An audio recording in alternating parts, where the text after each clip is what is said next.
Rebonjour, chers frères et sœurs. Vous voyez que comme d'habitude, ici, je reconnais que le Seigneur est entré dans la maison par sa lumière au poignet de la baie vitrée et sur la table de mon balcon, vous voyez les rayons de sa lumière divine. Nous l'avons qui arrive là. Donc, il nous amène à l'intérieur et vous voyez sa nuée sur l'avenue du Général de Gaulle. Vous voyez son scintillement habituel. Vous voyez, ces rayons-là vont jusqu'au mur d'en face. Vous voyez, dans le balcon. Et nous allons donc entrer avec cette lumière que vous avez sur le poignet. Ici, je suis à l'intérieur de la maison. Et je tourne pour vous montrer comment la lumière divine se manifeste. La voilà. Et cette fois-ci, elle est juste entre les deux.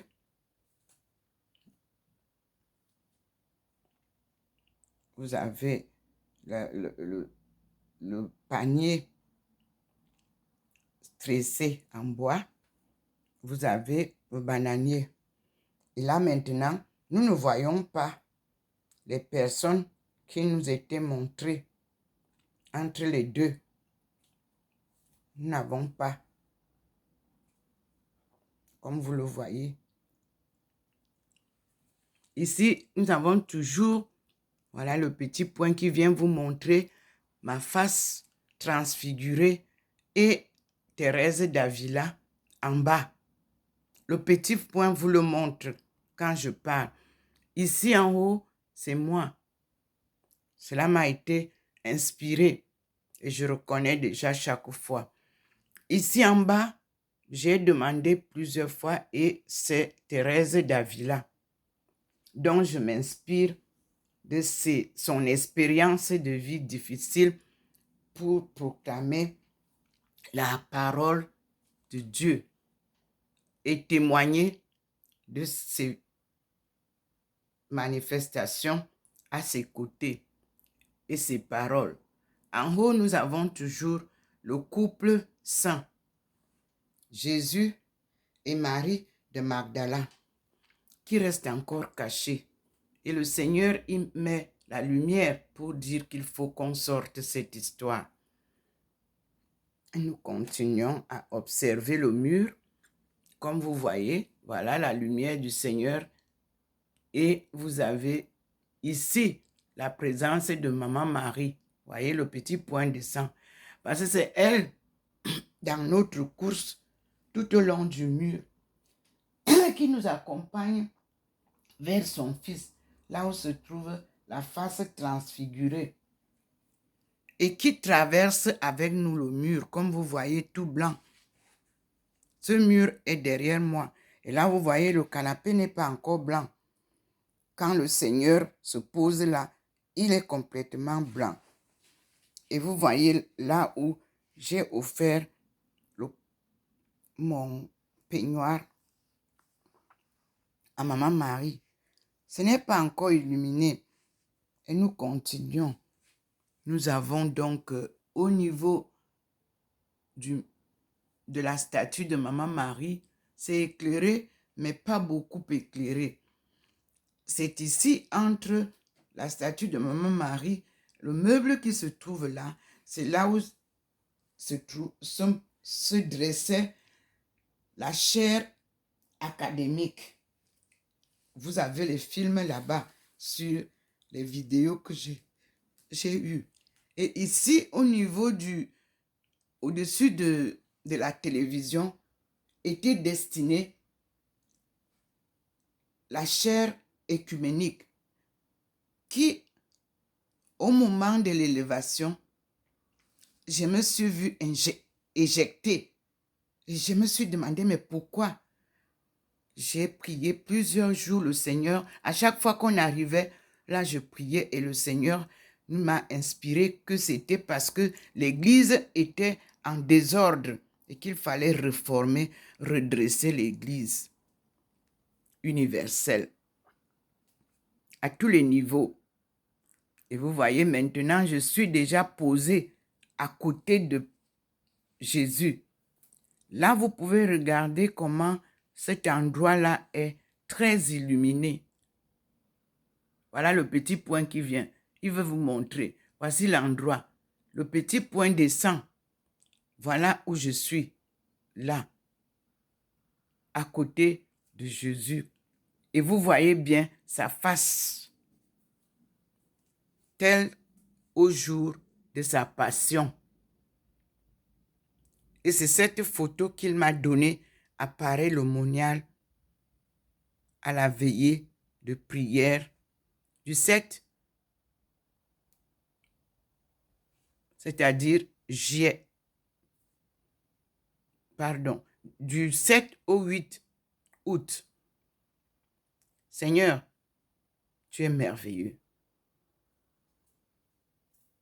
Tu es vérité.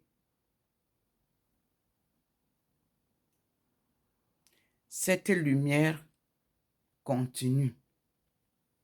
Et ici, il a illuminé Saint Joseph. Joseph, nous allons découvrir qui était Joseph. Nous allons découvrir qui est Marie,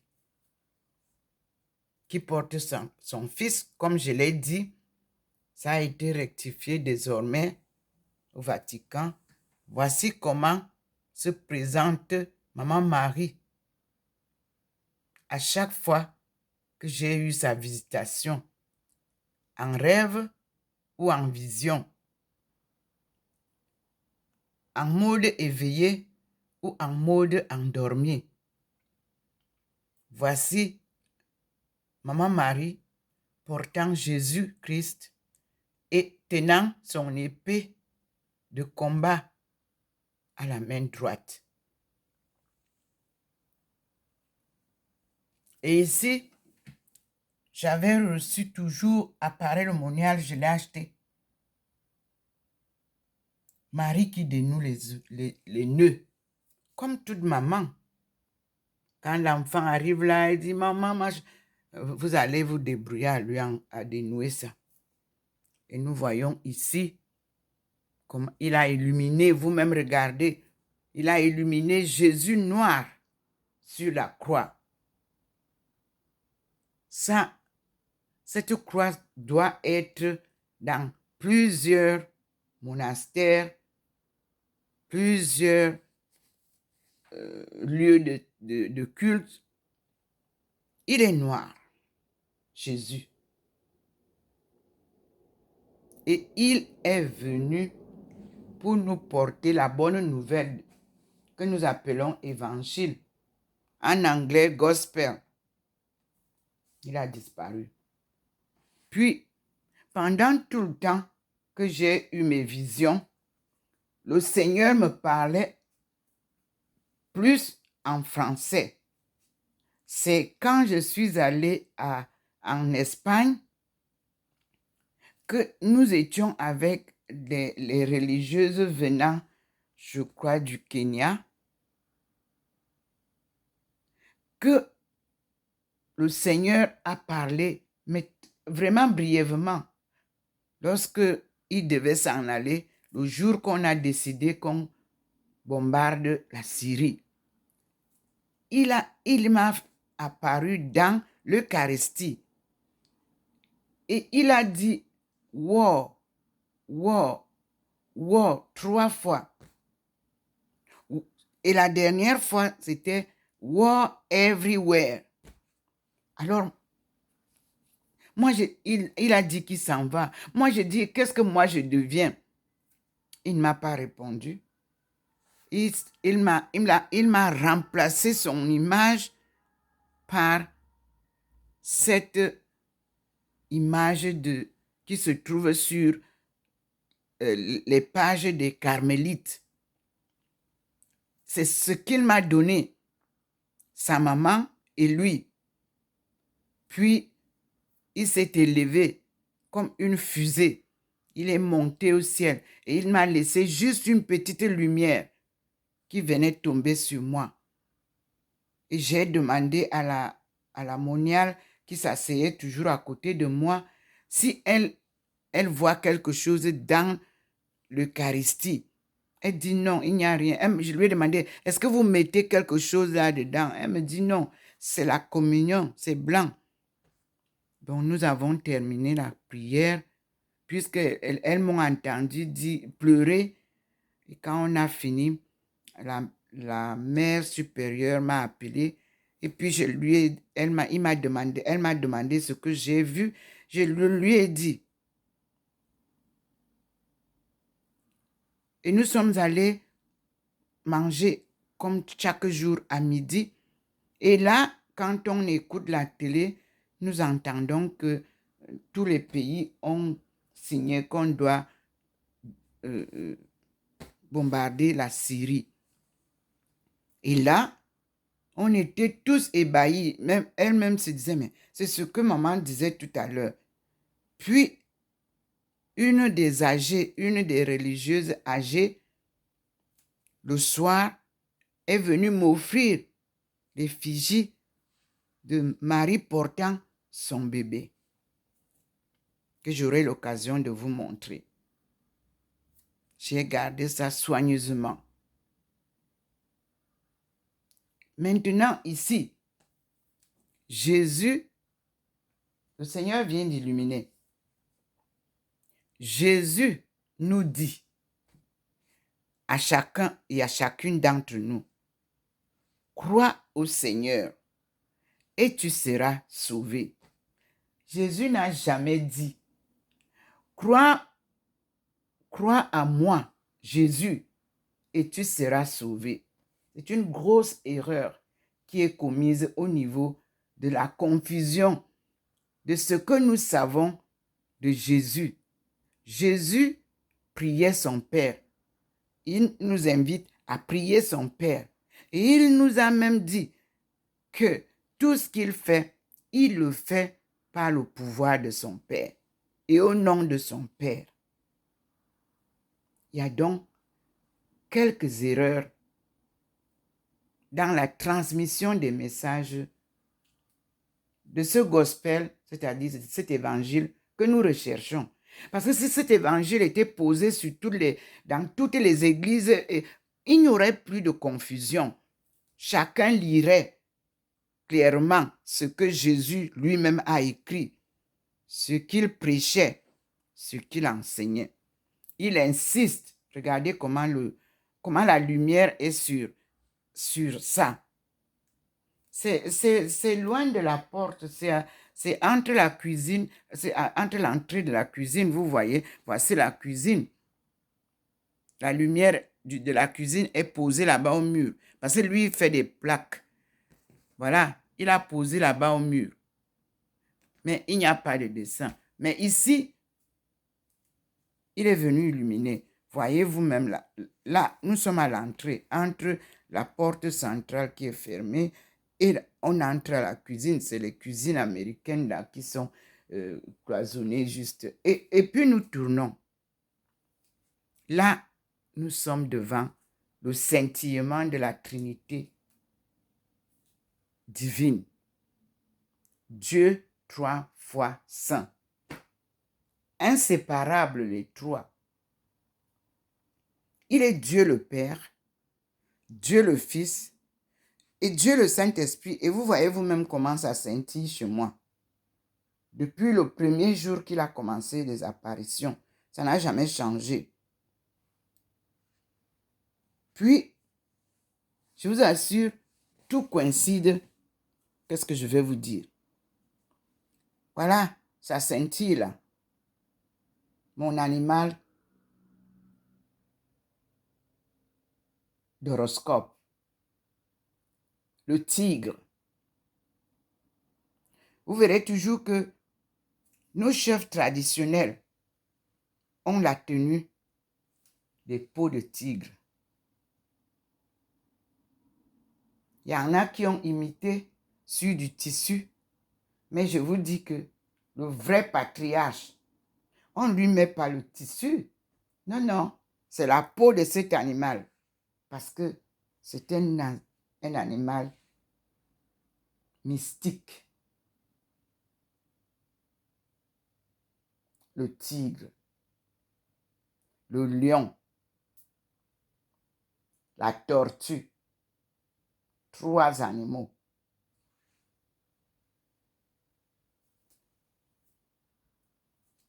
Ces 3 animaux-là sont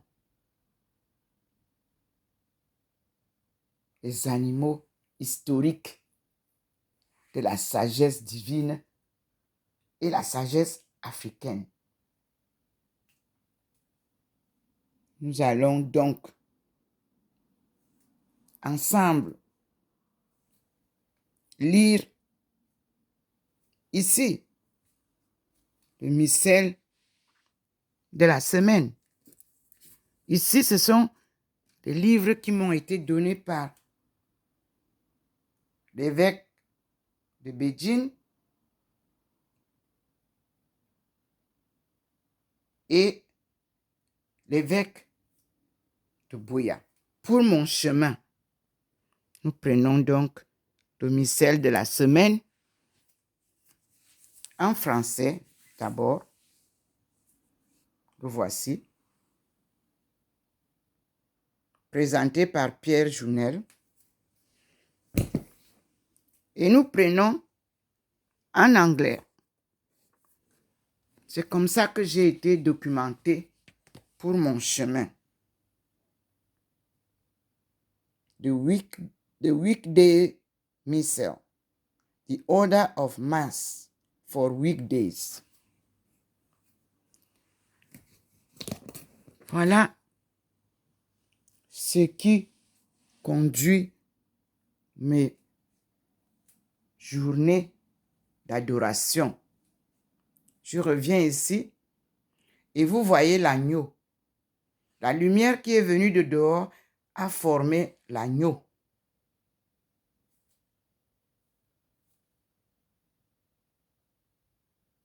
Oui, l'agneau est là.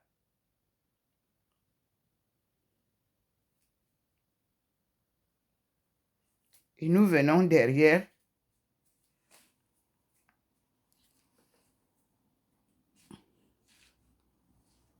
Et vous voyez, maintenant, nous avons ici une présence.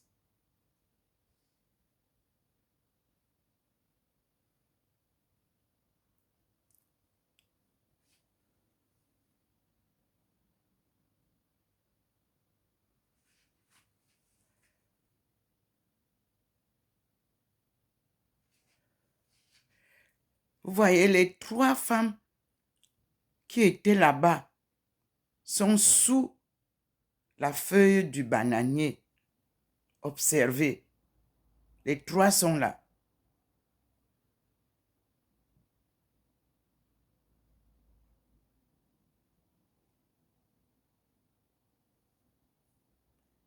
La main invisible écrit sur le mur. Merci Seigneur. Vous-même, vous voyez que c'est difficile d'imiter ce que Dieu écrit. C'est difficile de détruire la vie d'un appelé de Dieu. Vous pouvez tout faire pour cacher la vérité, mais Dieu, lui, vient mettre sa lumière et tout est clair. Difficile à changer, je vous assure. Voilà la lumière qui vient de dehors. Vous voyez, tout à l'heure, c'est passé sur les meubles. Voici la lumière qui vient du dehors, là. Là, voilà, au sol. Là, voilà. Elle ne sait... Vous voyez, si c'était le soleil, ça devrait entrer et puis tout le long de la porte, la baie vitrée, ça fait le dessin. Non. Lui, il a des manières de poser sa lumière. Et lui seul peut m'expliquer, m'inspirer.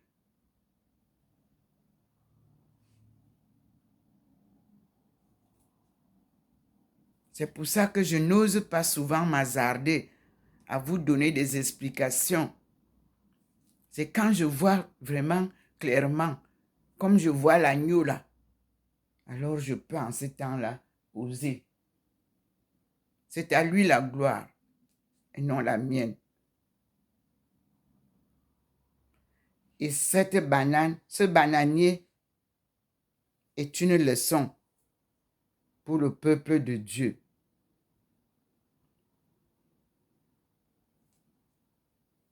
Merci Seigneur. Nous allons donc ce matin bien élaborer la lecture de Dieu et l'argent. Puis on demande, la Bible condamne-t-elle les riches? C'est un journal de 2006. Ça, c'est quand j'ai rencontré mon mentor, M. Laburte. Il m'a dit, ça, ce serait intéressant pour toi avec ce que tu me racontais là tout à l'heure au bureau. Achète ce journal. J'ai acheté. Et il m'a fait il m'a demandé de faire la collection de l'histoire. Je ne travaillais que pour me documenter. Voici ici la collection de l'histoire. Là, il y a 2 tomes. Puis, il y a les grandes découvertes. Il y a encyclopédie de la médecine familiale, encyclopédie du jardin, encyclopédie de la médecine familiale, 2 tomes. Il y avait 1 et 2. Donc, rien ne sert de courir. On doit refaire le curriculum des universités, des écoles, pour que notre peuple soit bien éduqué. Voilà ça. Les diplômes, c'est du papier. Il faut que ça s'accompagne de la sagesse, de l'intelligence, du pouvoir d'analyser, avant de pouvoir rebâtir notre tissu humain. Parce que l'économie, c'est nous. Sans les hommes, il n'y a pas d'économie. Donc, il faut qu'on arrive à bien comprendre ce monde tourné à l'envers, comme je l'ai dit, et que Dieu vient remettre en place. Oui, c'est sur ma thèse, dans ma thèse là-bas. Vous pouvez lire. Et il faut qu'on apprenne aux enfants à lire. Puis, ne mettez pas les enfants à l'école trop tôt. Non, moi je crois que c'est une erreur. Avant 6 ans, l'enfant ne doit pas aller à l'école. Il doit d'abord être à l'école de la famille, à l'école des parents. Bien s'imprégner de la vie de la maman, du papa, de la famille, avant d'aller embrasser l'école étrangère. Il aura donc bien maîtrisé la langue maternelle.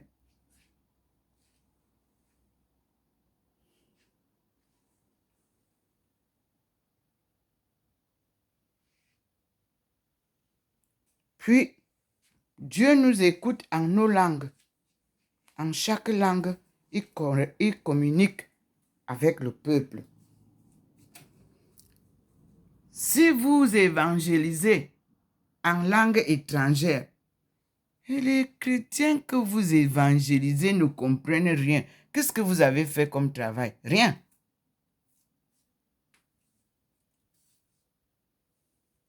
Parlez-leur en leur langue, dit le Seigneur. Ils comprendront mieux mon enseignement, puisque mon enseignement a été traduit en toutes les langues. Même nous, quand on grandissait, moi, je n'ai pas récité le rosaire en français quand j'étais avant 7 ans. Non, c'était récité chez nous en étonne. Le père Jean-Zois était là. Aobala, Aokola, Anchas, Aindinding. C'était. Le rosaire était en langue étonne, c'est-à-dire ma langue maternelle. Moi, j'ai ici des écritures en bassa. On parle de la grammaire, les livres que j'ai beaucoup plus reçus. Regardez, par exemple, ici, j'ai grammaire bassa. Mais oui, imprimé, mission catholique Douala. Oui, par le révérend père Perronneau de la congrégation du Saint-Esprit. Il était vicaire, c'était le vicariat apostolique.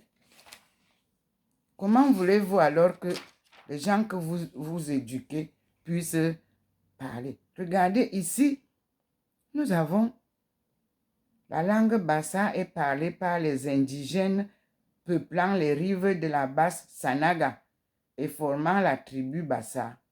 Elle a subi l'influence de nombreux éléments voisins, Ewondo, Douala, Banen, et européens, anglais, allemands.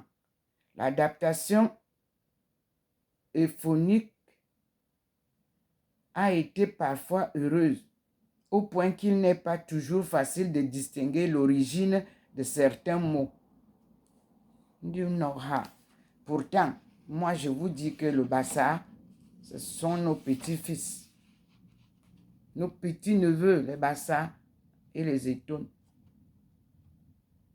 Puis quand vous voyez l'alphabet de la langue bassa, ça ne peut pas vous ne pouvez pas bien écrire parce que ça a été francisé. Oui, il manque beaucoup là-dessus. Je vois les lettres suivantes: A, B, D, E, G, H, I, J, K, L, M, N, O, ou bien le O, P, S, ainsi de suite. Mais il n'y a pas les vraies lettres alphabétiques que je vous ai envoyées. Notre alphabet est complet. Alpha, bêta, qu'on a appelé alphabétique, qui est devenu alphabet. Là, sans correction, vous écrirez toutes les langues du Cameroun avec notre alphabet.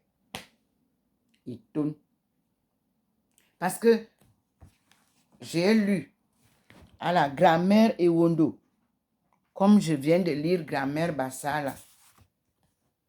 C'est écrit par Monseigneur Graffin. Il a précisé que la langue Ewondo, la langue Boulou, la langue Fan puisent leur source dans la langue codifiée Eton. Dans la langue Eton codifiée. Donc, nous, on connaît Internet avant. Nous allons donc ensemble reprendre la route de l'école. C'est ce journal que nous devons travailler ce matin. Les rois sacrés de la Bible, à la recherche de David et Salomon. Nous avons ça derrière. C'est l'archéologie. Mais nous allons lire d'abord. Puis nous saurons comment. Parce qu'on nous dit que l'éditorial nous dit que d'abord, établir les faits. Ensuite, peut-être les interpréter. Telle est la pratique actuelle du métier d'historien, tel que nous l'avons hérité du 19e siècle. Sur ce plan, la célèbre formule du professeur berlinois Leopold von Ranke, 1795 à 1886, selon lequel l'histoire est la volonté de décrire entre guillemets, ce qui s'est réellement passé, fermez les guillemets, n'a rien perdu de sa pertinence. Du côté des hommes politiques et de l'opinion, les gouvernants, du côté des hommes politiques et de l'opinion, des gouvernants et des gouvernés, il n'en va pas tout à fait de même. Ces dernières années, l'exigence de rigueur dans la connaissance du passé a cédé le pas à une sollicitation immédiate de l'histoire en fonction d'intérêts idéologiques ou communautaires. C'est l'obsession de la mémoire, ou plutôt, entre guillemets, des mémoires. Ainsi que vient de l'expliquer Jean-Pierre Rux dans un livre décapant, le présent impose sa tyrannie, fût-ce au prix de l'interprétation abusive des événements d'hier et de l'oubli du futur. Il n'est sans doute pas superflu d'avoir à l'esprit ce contexte d'incertitude pour juger du méli-mélo suscité au printemps 2006 par plusieurs événements à grand spectacle touchant l'histoire du christianisme. Il eut bien sûr la version entre guillemets technicolor du Da Vinci Code et aussi la publication par l'éditeur américain National Geographic Society d'un évangile apocryphe attribué à Judas qui révélerait enfin, c'est en tout cas ce qu'ont écrit un grand nombre de magazines. Entre guillemets, là. Fermez les guillemets, vérité sur les relations entre Judas et Jésus. De quelle vérité s'agit-il? Du fait que quelques-uns de nos ancêtres, dans un empire romain en pleine effervescence religieuse, ont tenté de, entre guillemets, réhabiliter, fermez, Judas. On nous envoie lire la page 52 de ce numéro. Au IIe siècle, le problème était déjà connu de saint Irénée, qui s'employait à combattre ce qu'il considérait comme une hérésie. La publication du manuscrit de l'évangile de Judas, fermez les guillemets, va permettre de mieux connaître cet épisode. C'est une aubaine pour les historiens. Rien de plus, mais rien de moins. Point d'exclamation. La raison d'être du monde de la Bible est de faire connaître à ses lecteurs ce que la science historique apporte jour après jour à la connaissance de la Bible, du christianisme et des religions de manière plus générale. Voir ce travail battu en brèche par les élucubrations qui prospèrent sur l'ignorance pourrait être décourageant. Il n'en est rien. C'est au contraire une incitation à remettre l'ouvrage sur le métier et à penser sans fausse modestie, que ce travail que nous menons avec scrupule vous intéresse autant que nous.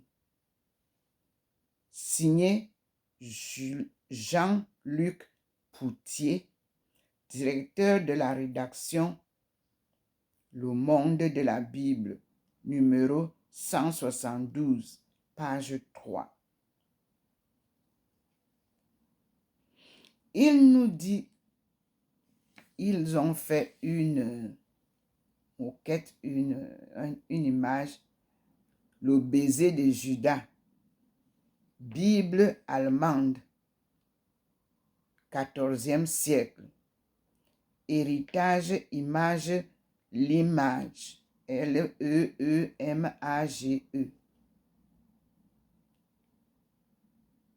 Nous allons donc d'abord nous arrêter là. Réfléchir un peu. Là, on ne va pas à la hâte. Et nous irons lire la page 52 de ce numéro.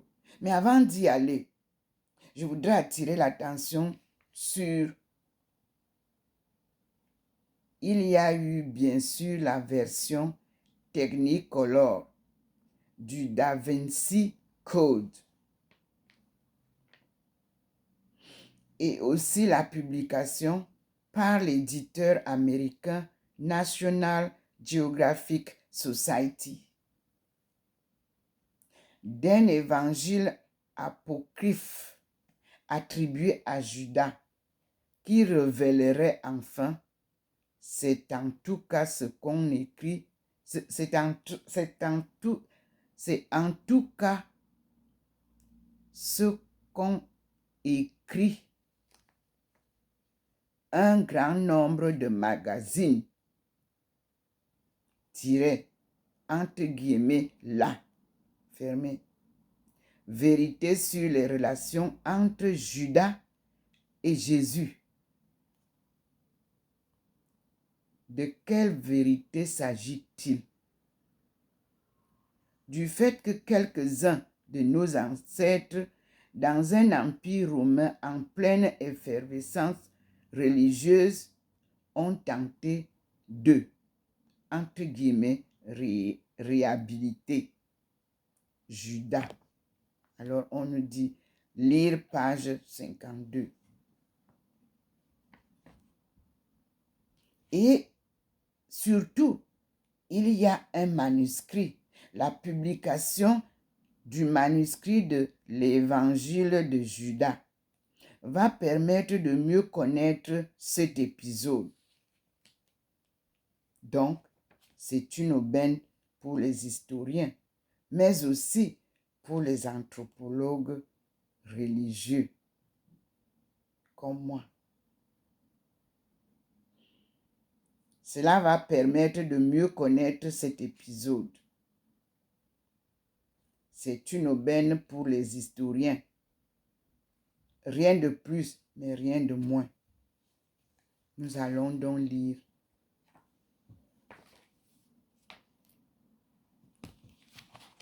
la page 52.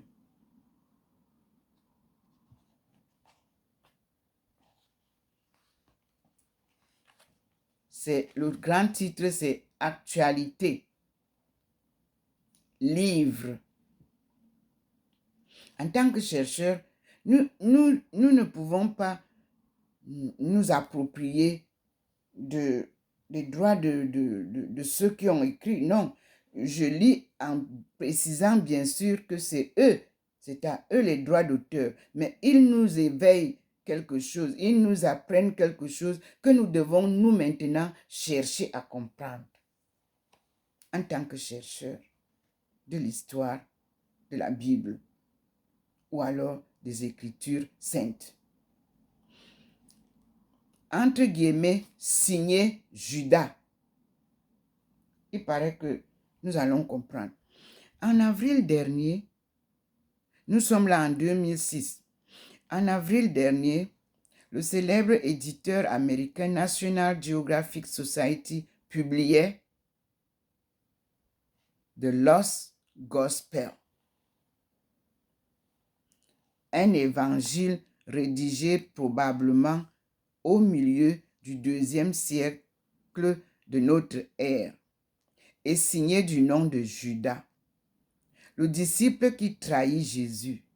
Le professeur Rudolf Kasser, titulaire honoraire de la chaire de coptologie de l'Université de Genèse, qui a préparé cette édition, a répondu aux questions du monde de la Bible.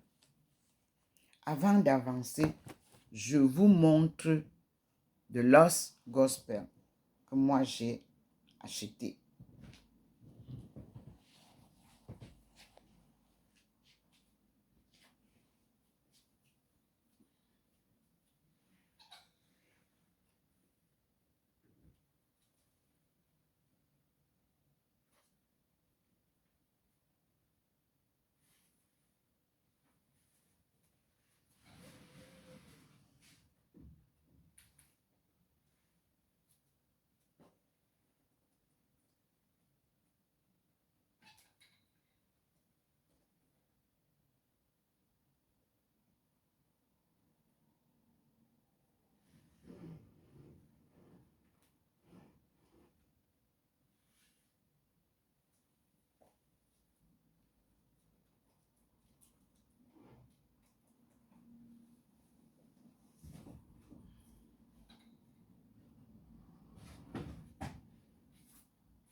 Voici, je vais tourner pour que vous voyez bien. Et c'est en anglais et en français.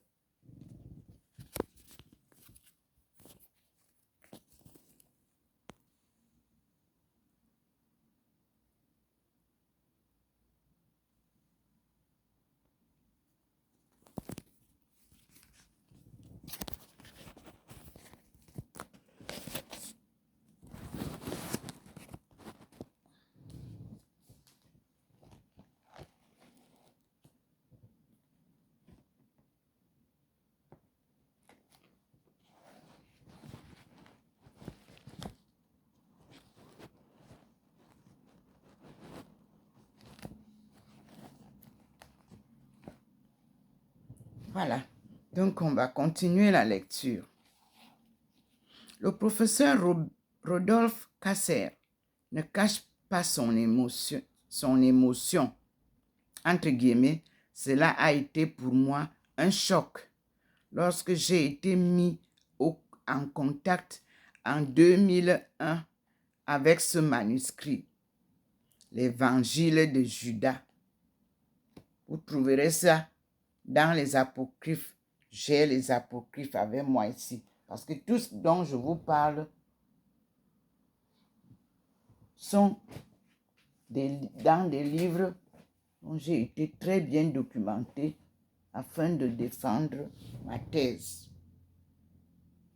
Parce qu'une thèse, c'est la composition des hypothèses qu'il faut défendre, le pour et le contre, pour trouver le juste titre et la raison de ce dont vous parlez. Ok, donc lui, le professeur Rodolphe Kasser, ne cache pas son émotion. Moi aussi, j'ai été très ému. Je vous assure, mes frères et sœurs, lorsque j'ai vu l'évangile de Judas, j'ai lu. J'ai dit, mais qu'est-ce qu'on nous a raconté? Bref, lui, il était mis en contact en 2001. Ok.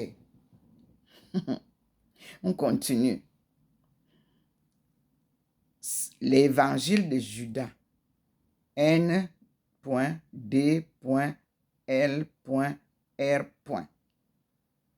C'est comme ça que c'est écrit. Entre guillemets, l'évangile de Judas. Plus loin, NDLR. Que nous croyions irrémédiablement perdus. Alors que nous connaissions son existence par une mission et par une mention de l'évêque Irénée de Lyon, vers 130 à 202 après Jésus-Christ, qui s'indigne contre ce texte. C'est de toute façon extrêmement rare de retrouver un manuscrit d'un traité ainsi ancien. Et celui-ci est remarquablement complet. Nous avons les 3/4 du texte. Judas, l'apôtre réputé félon, vécut en Palestine au début du 1er siècle. Les évangiles racontent qu'il vendit Jésus aux prêtres du temple pour 30 pièces d'argent. Aurait-il écrit pour justifier sa trahison? Son rôle, néfaste mais essentiel dans la passion, a toujours intrigué. Pourquoi désigne-t-il Jésus à ses bourreaux en l'embarrassant? Pourquoi, peu de temps après, pris de remords, rend-il l'argent et va-t-il se pendre? Ce nouveau manuscrit peut-il modifier notre vision des évangiles? Ces questions font sourire Rodolphe Casser. Entre guillemets. Oui, en quelque sorte, la figure de Judas est réhabilitée dans ce texte car son rôle négatif trouve une explication positive. Mais il faut redire qu'il s'agit d'une interprétation postérieure, imaginée au IIe siècle après Jésus-Christ. Vous ne trouverez ici aucune information historique nouvelle sur le véritable Judas l'Iscariote. Fermez les guillemets. Il n'empêche, ce entre guillemets évangile de Judas, fermez les guillemets, reste d'un intérêt exceptionnel pour mieux comprendre les débuts d'un christianisme qui se développe alors plus ou moins clandestinement dans l'Empire romain, en même temps que d'autres courants religieux. Pour Rodolphe Casser, si ce texte a été rédigé en grec, puis traduit en copte, dans un milieu familier du christianisme, il relève pourtant d'un autre mouvement religieux. La gnose, entre guillemets. Entre parenthèses,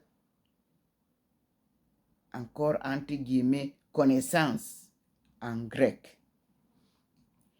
Il s'agit d'une sorte de religion ou philosophie ésotérique, comprenant de nombreuses sectes, qui s'est développée entre le 2e et le 4e siècle après Jésus dans l'Empire romain.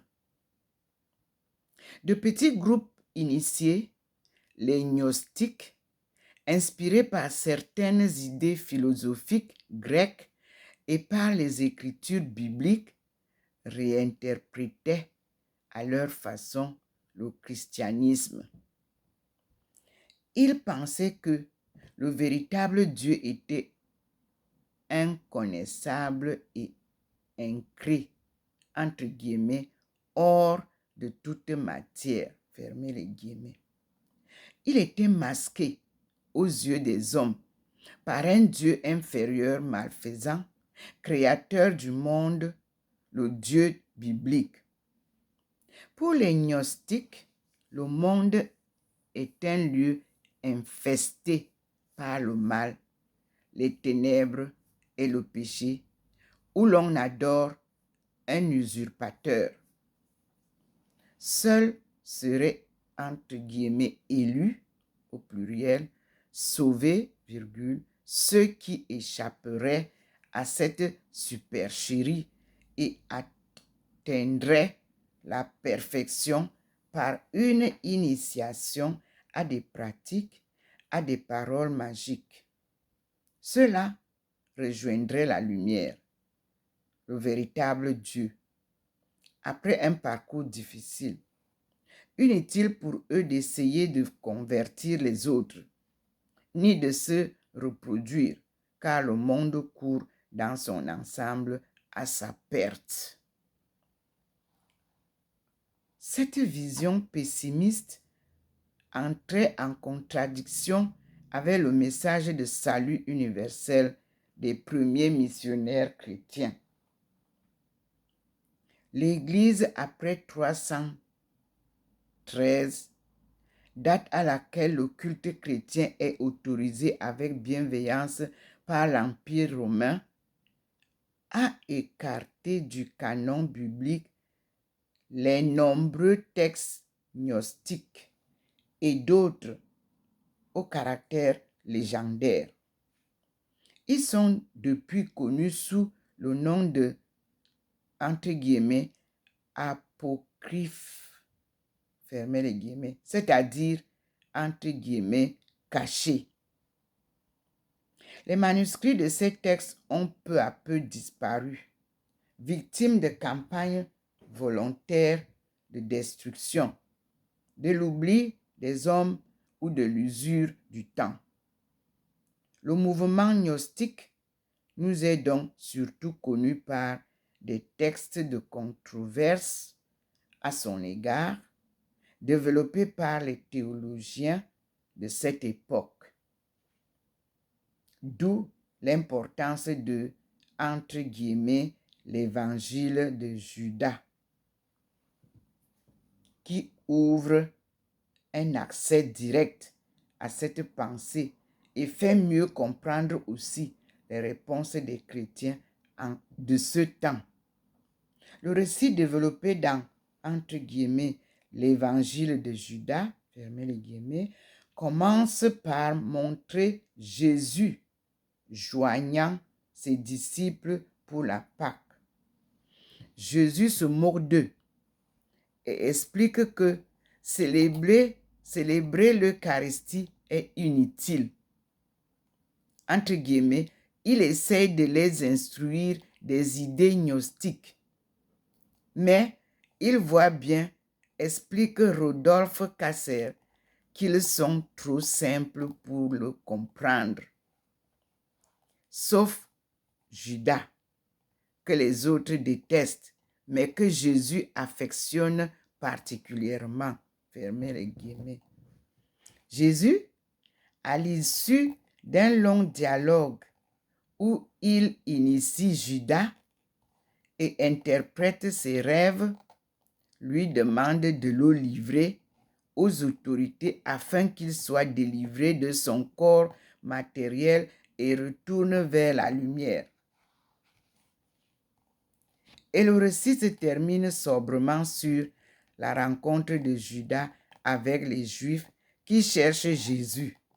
Ouvrez les guillemets. L'auteur s'adresse à un public qui connaît les évangiles et en même temps, son but est de leur révéler leur vrai, entre guillemets, leur vrai sens, décrypte le spécialiste. Les gnostiques ont toujours aimé, entre guillemets, retourner, fermez les guillemets, des personnages qui symbolisent le mal ou l'ambiguïté dans la Bible, comme Caïn, le premier criminel. Le roi Hérode, qui massacra les enfants innocents, ou encore Thomas, le disciple incrédule, et ici Judas, le traître perfide. En ayant ce manuscrit sous les yeux, on comprend mieux la colère d'Irénée de Lyon, pour qui cette interprétation de la relation entre Judas et Jésus est insultante et hérétique. Fermez les guillemets.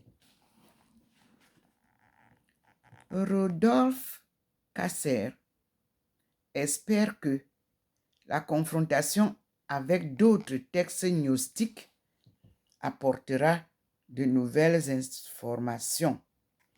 Il conclut avec humour, entre deux points, entre guillemets, le scribe qui a écrit l'évangile de Judas savait qu'un titre pareil ferait scandale. Fermez les guillemets. Mais il ignorait sans doute que sa provocation attiserait encore la curiosité au XXe siècle. Ici, c'est Sophie Laurent qui l'écrit. Nous continuons. Le monde de la Bible est partenaire d'un colloque scientifique qui se tiendra à la Sorbonne à la mi-octobre sur, entre parenthèses, l'évangile de Judas. Fermez la parenthèse. Dans notre numéro 174, nos lecteurs auront la primeur des principales communications qui situeront cet évangile dans son contexte historique, littéraire et religieux. Nous aurons aussi le plaisir de vous convier à une soirée débat. Les informations pratiques seront données dans notre numéro 173. C'est une note. Nous passons à la page 53. Puissance et mystère de l'Apocalypse. Le dernier livre de la Bible, l'Apocalypse, inquiète et fascine. Il inquiète par le bruit et la fureur qui s'y déploie. Il fascine par la puissance de ses images et le mystère de ses paroles. Étymologiquement, Apocalypse signifie dévoilement. Et tout dévoilement est un risque. À l'aube du Moyen Âge, en 776, un moine de la vallée de la Liébana, dans les Asturies, a écrit un commentaire de l'Apocalypse. L'histoire connaît ce religieux sous le nom de Beatus de Liébana. Les Asturies, province du nord de l'Espagne actuelle, sont alors le refuge de ceux qui ont résisté à la conquête arabe et qui entreprennent une reconquête. Fermez les guillemets. Donc, c'est qui entreprennent une, entre guillemets, reconquête. Fermez les guillemets. La Reconquista, entre parenthèses, longue de 700 ans. Dans ce contexte, Beatus décide de dévoiler le sens de l'Apocalypse pour ses coreligionnaires. À partir du Xe siècle, entre parenthèses, dont longtemps après, sans que nous sachions pourquoi, fermez la parenthèse, son commentaire devient le support d'exceptionnelles enluminures qui vont contribuer à populariser l'Apocalypse.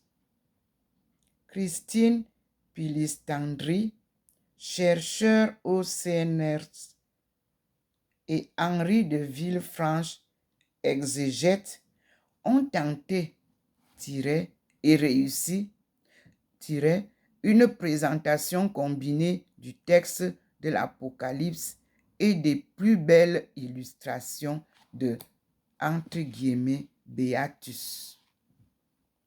nom générique donné à ces manuscrits enluminés.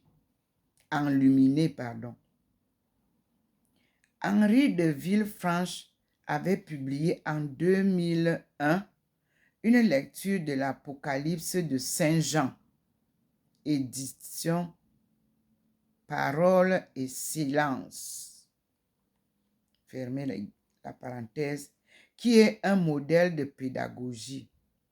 Dans ce nouveau livre, son savoir et celui de Christine Pellistrandi sont mis au service de la beauté de miniatures qui constituent en elle-même un approfondissement de la portée théologique de l'écriture.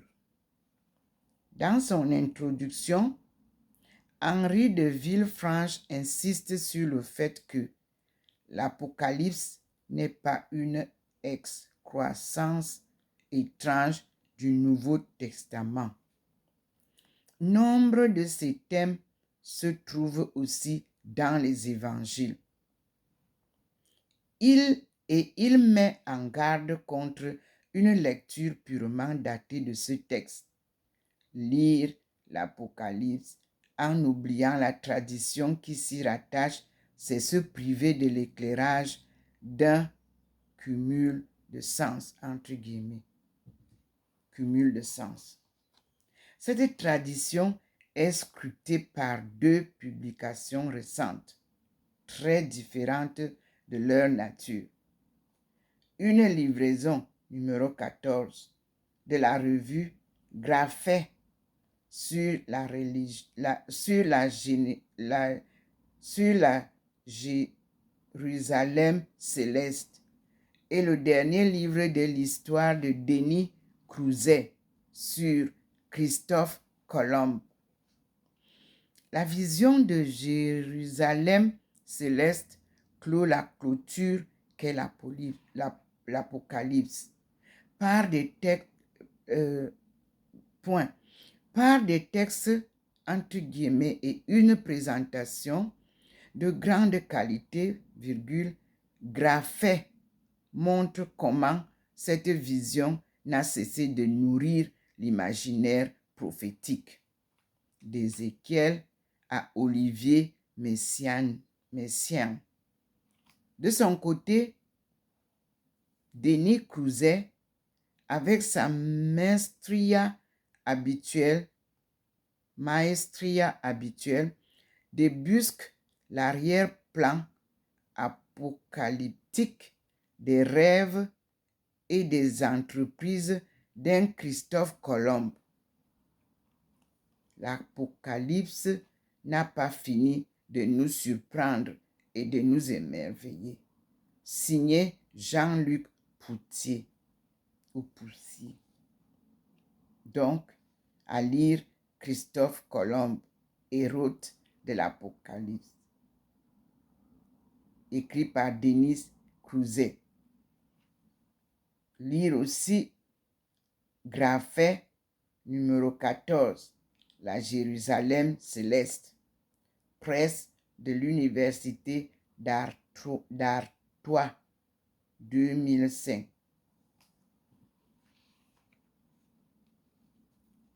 Lire aussi Contempler l'Apocalypse par Christine Pellistrandi et Henri de Villefranche, préfet de Jean-Marie Lustiger, édition Parole et silence, publié en 2005. Maintenant, nous avons la Révolution Jésus. Pouvons-nous...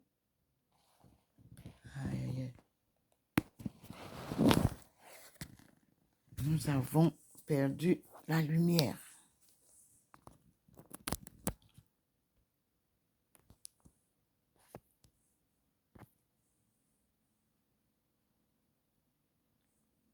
Excusez le niveau de batterie.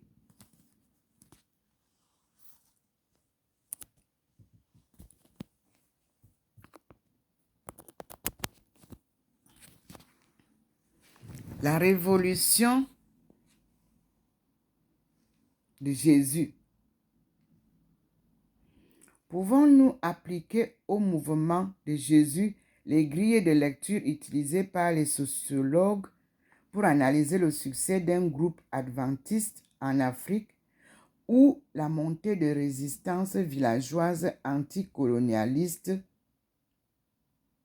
Est-il pertinent d'étudier les réponses psychologiques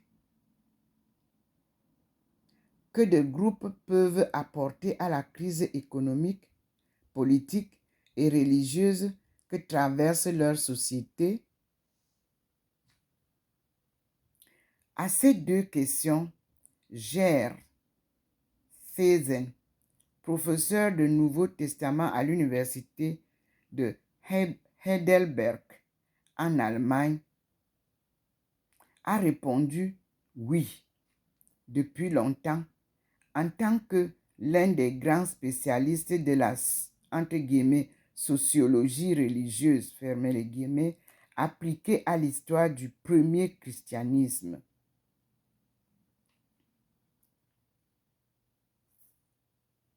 Ce nouvel ouvrage, qui récapitule de façon accessible l'ensemble de ses idées sur la question, explique en même temps très bien l'intérêt d'une telle lecture.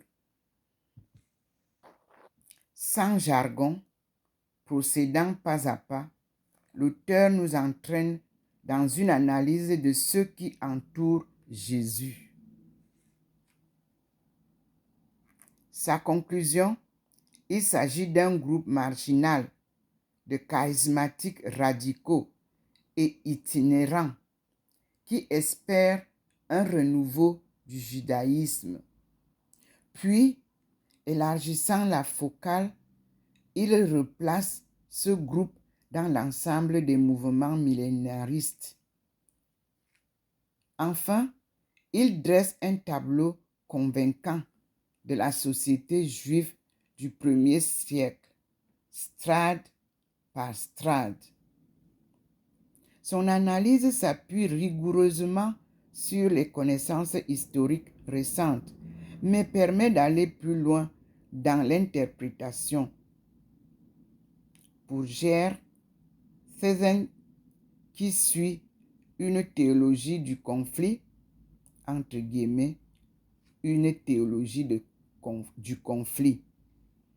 Le mouvement de Jésus s'est épanoui dans une période de tension, mais à un moment relativement calme entre des crises majeures. Il a été entendu comme apportant une réponse aux questions que se posaient ses contemporains sur leur identité culturelle et religieuse. Face à l'hétérogénéité très grande de la société juive et à la présence de l'occupant romain, d'autres mouvements radicaux contemporains ont aussi tenté de réagir, mais la révolution, entre guillemets, de Jésus et de ses disciples, entre guillemets, n'est pas une révolution de pouvoir, mais une révolution des valeurs et des attitudes, fermez les guillemets, écrit-il. Là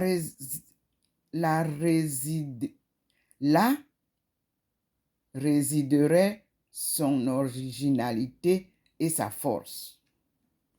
Avec Jésus, les vertus aristocratiques sont démocratisées, poursuit l'auteur, en même temps que l'amour du prochain et l'humilité ont été définis de façon telle qu'on pouvait les pratiquer avec une conscience de soi royale.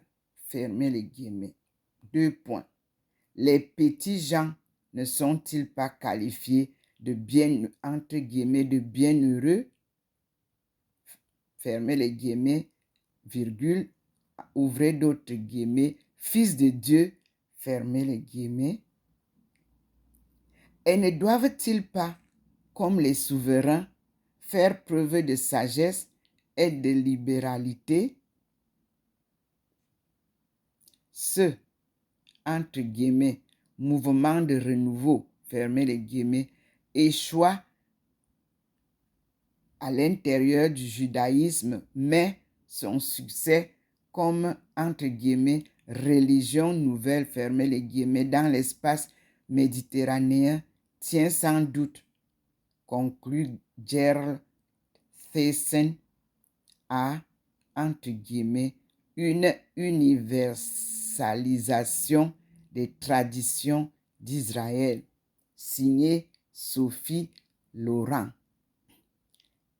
À lire Le mouvement de Jésus, histoire sociale d'une révolution des valeurs, par Ger Sessen, édition du Cerf. Nous nous arrêtons là. Vous avez vu que la lumière nous a faussé. J'espère qu'on a tout pris. Sinon, je reprendrai la publication parce que la batterie était faible. Voici que le Seigneur nous ouvre une autre page des rois sacrés de la Bible. Oui, nous allons découvrir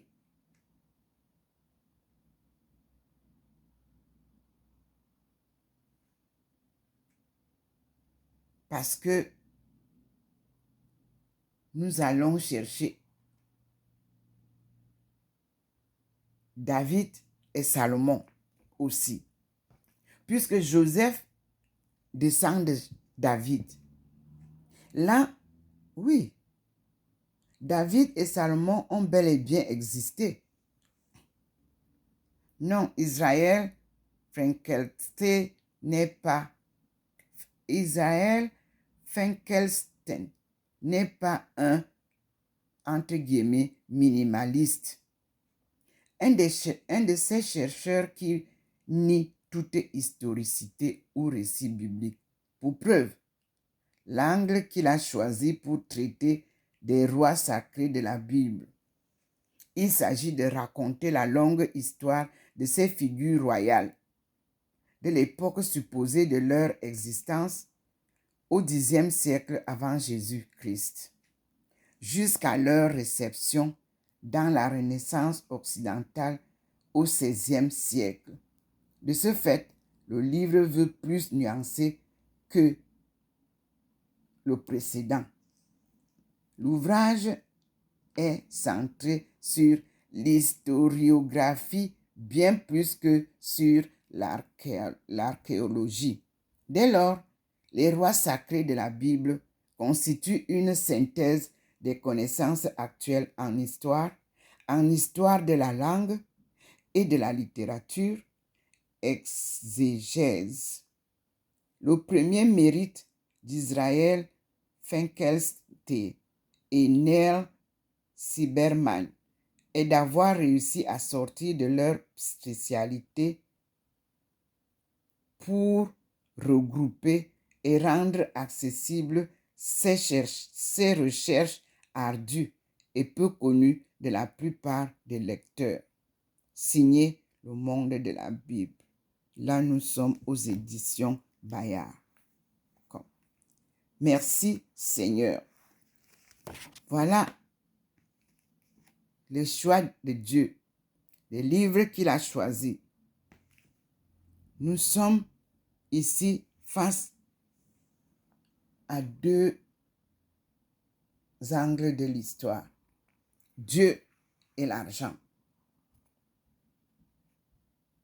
Et nous voyons que en Syrie, Al-Rouada, l'une des plus anciennes villes de l'histoire, nous est comptée. Nous passons donc à une deuxième vidéo. Et je vous dis, mes frères et sœurs, à Dieu la gloire. J'ai terminé. Il a aussi abaissé la lumière. Je vous montre. Voyez comment, quand il est là, c'est blanc. c'est blanchâtre là où je suis assise parce que sa présence est là. Vous pouvez voir. Il est en train de nous redonner la lumière. Confirmer ce que je dis. Il a ramené la lumière. Et son sentiment est là.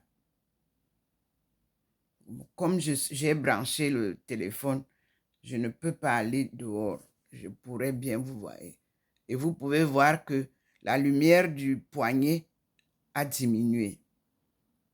Et j'ai donc terminé cette première lecture à laquelle le Seigneur nous a assujettis afin que nous puissions comprendre The Lost Bible, Forgotten Scriptures Revealed. Je l'ai en français aussi, mais je ne peux pas soulever les livres maintenant parce que j'ai le téléphone en main et je vous parle. Voilà la lumière qu'il a essayé d'éclairer encore et scintille pour confirmation de ce que je vous dis. Tout ce que Dieu fait est bon. Et tout ce qu'il m'a révélé depuis le premier jour qu'il m'a appelé. Femme, lève-toi. Un devoir t'attend. Va et dis aux femmes de ton peuple que le redressement de la cellule familiale incombe à la femme. Une cellule familiale en crise. Mes frères et sœurs, nous sommes tous témoins de cette crise annoncée par le Seigneur à travers cette lumière qui m'éclaire toujours lorsqu'il m'approche le 10 août 1985 à la Cité des Palmiers à Douala en rêve vision. Je continue à être illuminé par cette lumière et guidé par elle. Elle me sert de courroie de liaison avec le Seigneur. C'est par cette lumière que vous reconnaissez que c'est Dieu qui vous parle. Dieu ne vous parle pas dans l'obscurité. Jamais. Il vous illumine pour signaler sa présence. Et pendant qu'il vous parle, cette lumière doit rester illuminée comme vous voyez qui scintille là. Soyez donc à l'écoute de la voix du Seigneur. Et ce qu'il nous demande en notre époque d'aujourd'hui, c'est la conversion des cœurs endurcis. Prions, louons-le. Il nous aidera à cette conversion qu'il nous demande.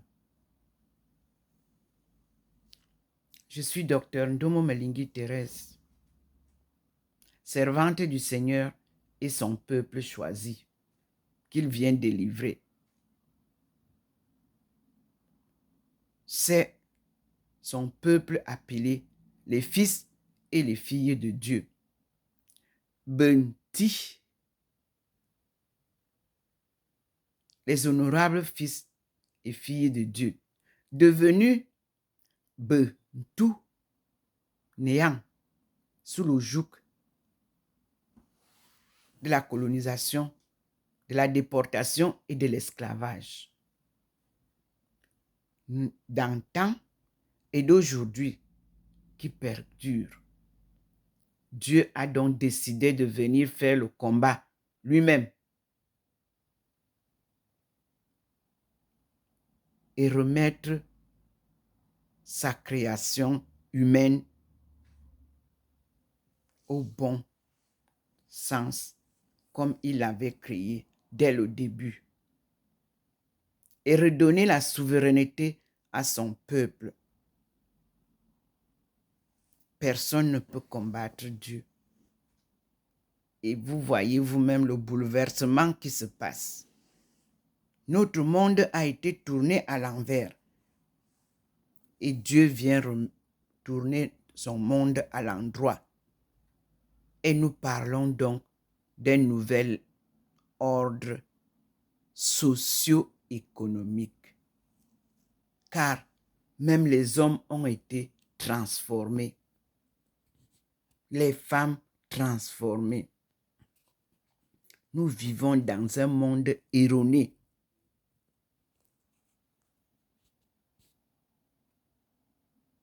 Dieu vient mettre de l'ordre et il vient nous sauver. C'est pour ça que nous parlons du salut du monde. Alléluia. Amen. Je suis Dr. Ndomo Melingi Thérèse, comme je vous l'ai dit.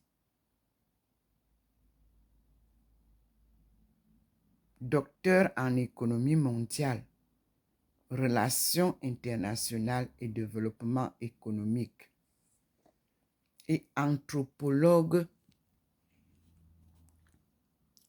qui s'appuie sur l'anthropologie ethnique et religieuse.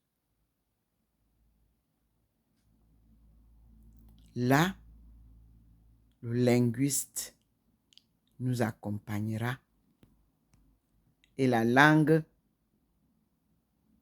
de nos aïeux ressuscitera, car elle est la première langue du monde enseignée à notre premier ancêtre Adam, qui l'a transmise à sa progéniture. Et sa femme, Dieu lui a donné le rôle de création et c'est elle qui enseigne cette langue première à leur progéniture. Voilà pourquoi on appelle la langue maternelle. Parce que c'est la femme. Le bébé, c'est la femme qui commence à lui apprendre la langue, comment parler. Et l'enfant écoute sa maman. Même quand elle cause avec d'autres gens, lui, il suce le sein, mais il écoute. Donc, il apprend. Garder les enfants au sein, très nutritif. Et garder les enfants au sein maternel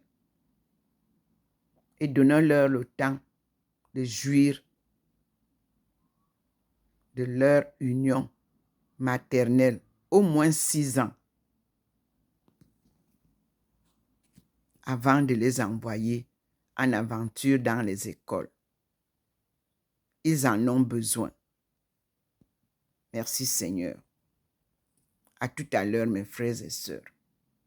Que Dieu vous bénisse. Soyez attentifs. Aimez-vous les uns les autres comme Dieu nous aime. Et tout ira bien.